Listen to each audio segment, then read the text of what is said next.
siapa Cik Firdaus ni? Entah siapa-siapa lah dia ni, bersungguh sangat cakap hal Melayu, ajak Melayu bersatu. Siapa dia ni sebenarnya?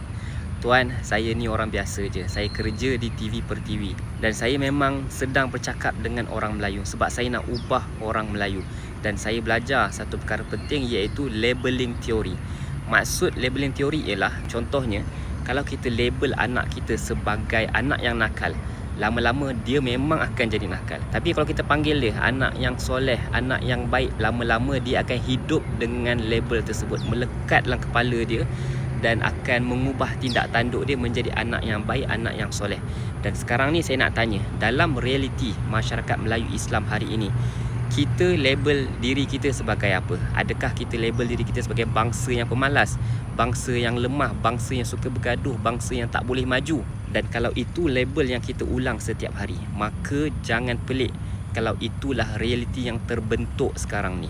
Dan sebab itulah saya pilih untuk label orang Melayu Islam sebagai bangsa yang beriman, bangsa yang berilmu, bangsa yang bermaruah dan bangsa yang layak memimpin.